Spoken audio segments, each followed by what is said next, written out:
Žena! Zapiši! Oki, bliže to! Pa dobro!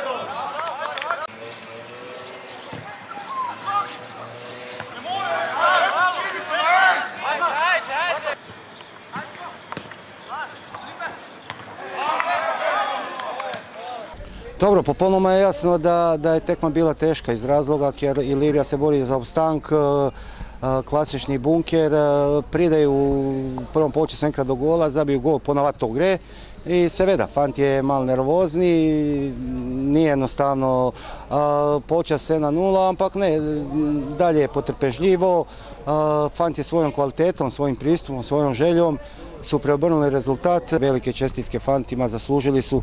Evo, slišali smo da je Gorica izgubila, da smo spet državni prvaki i ja si im res iskreno čestitam za vse kar su naredili, za svaki trening ki su ga zbano proživjeli, puno odricanja, puno trpljenja, ampak na koncu im se obrestovalo.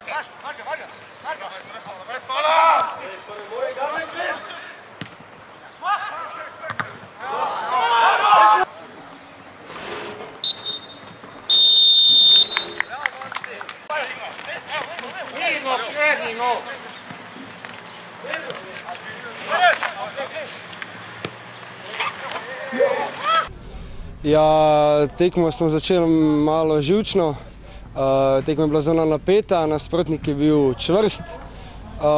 Tudi prejeli smo ta nesrečni zadetek, ampak na koncu smo pokazali karakter, zmenili smo se v garderobi, da moramo držati skupaj in smo zabili ti 3 gole in na koncu zasluženo osvojili naslov državnega prvaka. Mislim, da smo si to zaslužili. Izgubili smo prvenstvo samo eno tekmo in to tudi dokazuje naša kvaliteta.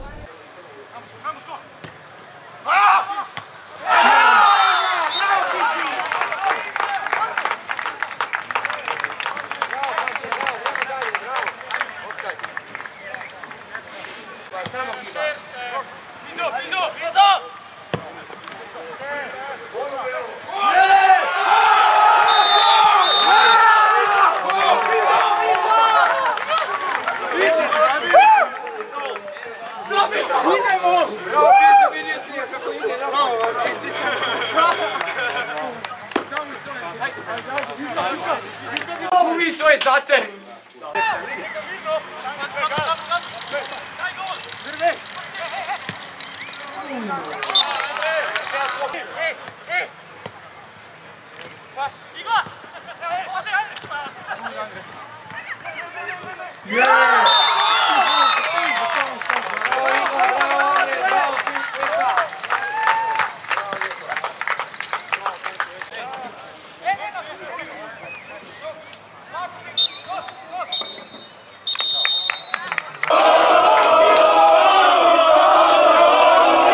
Vidjeli ste kakšno veselje je u slačilnici.